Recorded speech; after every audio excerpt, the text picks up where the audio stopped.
통장에 이 금액이 있다면 기초연금을 받을 수 없습니다. 지금 당장 통장 잔액 확인해 보세요. 안녕하세요. 정보머니입니다.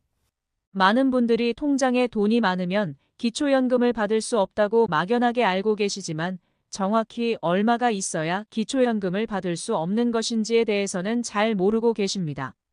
그러다 보니 은행에 돈을 넣어두면 기초연금을 받지 못한다는 말을 주위에서 듣고는 통장에서 돈을 인출한 후 집에 보관하거나 심지어 기초연금을 받을 수 있음에도 받을 수 없다고 오해하여 신청조차 하지 않는 분들도 계십니다.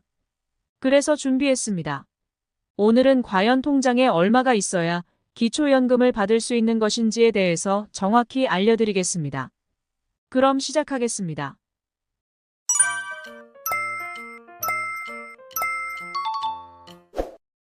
기초연금은 2023년 현재 만 65세 이상 어르신 중 소득 하위 70%인 분들에게 지급되는 복지 제도인데요.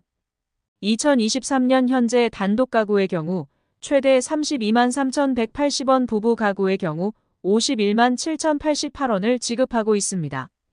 2024년은 아직 확정되지 않았지만 정부가 국회에 제출한 2024년도 예산안에 따르면 2024년 기초연금액은 2023년 대비 3.3% 인상하여 단독 가구 33만 4천원, 부부 가구 53만 4천원으로 예상됩니다.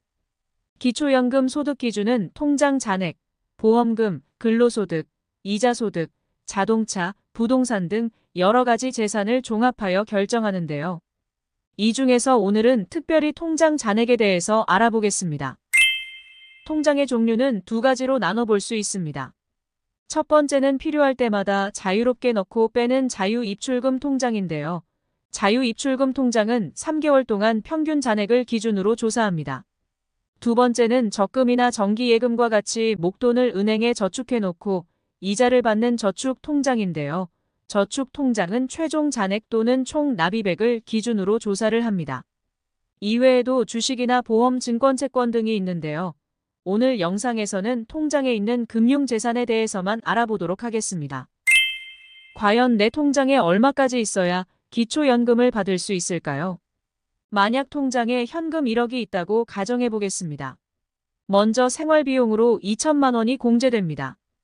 일상생활하면서 품위 유지를 하거나 손주들에게 용돈을 주는 등으로 지출하는 비용을 생활비용으로 인정하여 공제해 주는 것이죠. 2천만 원이 공제되고 남은 8천만 원의 소득 환산율 4%를 곱하여 연소득을 계산합니다. 8천만 원의 4%는 320만 원이고 이것을 12개월로 나누면 한 달에 26만 6천 원이 나오는데요. 이 금액이 소득인 정액으로 계산됩니다. 여기에 예금이나 적금으로 받는 이자, 소득도 추가됩니다. 참고로 기초연금의 소득 인정에 반영되는 이자, 소득은 세금을 공제하기 전의 소득 즉 세전소득을 기준으로 적용되고 기본 공제는 월 4만 원입니다. 만약 이율이 5%이라고 가정한다면 1억에 대한 이자, 수익은 월 40만 6천 원입니다. 여기서 기본 공제 금액인 4만 원을 빼면 37만 6천 원이 이자 소득으로 계산됩니다.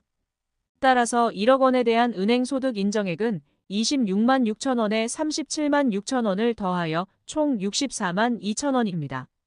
정리해보자면 통장에 1억 원이 있고 이자가 연 5%라면 최종 월소득 인정액은 64만 2천 원이 됩니다. 단독 가구의 경우 기초연금 소득 인정액이 월 202만 원 이하, 부부 가구인 경우 323만 2천 원 이하이면 기초연금 지급 대상이 되기 때문에 1억 원의 예금을 가지고 계신 경우라면 여유롭게 기초연금을 신청하실 수 있는 것이죠. 결국 금융소득 외에 다른 재산이나 소득이 없다는 것을 전제했을 때 단독 가구 기준 6억, 부부 가구의 경우 9억까지는 가지고 계셔도 기초연금 지급 대상이 될 수 있습니다. 금융재산에 대한 조사는 1년에 상반기 한 번, 하반기 한 번 진행되고 있습니다. 조사할 때마다 수급 자격 조건이 안 되면 탈락하실 수도 있으니 지속적으로 관리가 필요하고요. 이번에는 탈락했더라도 다음 조사 때 조건이 되면 다시 받을 수도 있으니 매번 신청하시는 것을 추천드립니다. 이외에도 기초연금을 신청하기 전에 꼭 알아두셔야 하는 내용이 있는데요. 첫째, 은행 계좌에 현금이 많다고 조금씩 인출한 후에 기초연금을 신청하려는 분들이 계시는데요. 이 방법은 추천하지 않습니다. 거래 내역이 모두 기록으로 남기 때문인데요.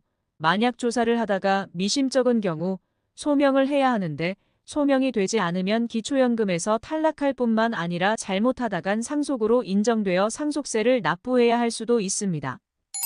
둘째, 기초연금 신청 전 자녀들의 통장에 나누어 입금을 한 경우 3개월 동안 나눠서 자녀들에게 이체한 내역이 확인된다면 조사를 받게 될 수도 있고 증여세를 내야 할 수도 있으니 주의하셔야 합니다. 셋째, 부부가구에서 부부 중 한 사람만 만 65세가 되어 기초연금을 받는 나이가 되는 경우라도 부부 합산으로 계산합니다. 넷째, 자녀들이 통장으로 매달 용돈을 이체해주는 경우에는 소득으로 잡지는 않지만 금융재산으로 봅니다. 용돈을 받으실 때는 계좌이체보다는 가급적 현금으로 받는 것이 훨씬 유리합니다. 다섯째, 자동차도 기초연금을 받는데 영향이 있습니다. 3000cc 이상 또는 4천만 원 이상의 승용차가 이에 해당합니다. 자동차를 구매할 경우 소득 인정액이 100% 반영되기 때문에 4천만 원짜리 신차 구매 시 월 소득이 4천만 원으로 책정되어 당연히 기초연금에서 탈락하게 되는 것입니다. 참고로 신차를 구입한 지 10년이 지났거나 중고차를 구매한 경우에는 중고차 시세를 기준으로 계산합니다. 여섯째, 많은 분들이 주택을 소유하고 있으면 기초연금을 받지 못한다고 오해하고 계신데요. 기초연금의 소득 인정액 산정 시 재산 총액은 시가 표준액을 기준으로 산정하고 거주지별로 7,250만 원에서 최대 1억 3,500만 원까지의 재산에 대해 기본 공제를 해주기 때문에 아파트 한 채를 가지고 계시더라도 수급 대상이 될 수 있습니다. 그러니 한 채를 가지고 계신 분들 중에서 아직 기초연금을 신청하지 않으신 분들은 이 부분 꼭 확인해 보시기 바랍니다. 참고로 기초연금을 받고 계시면서 주택을 소유하신 분들은 주택연금에도 관심을 가지실 텐데요.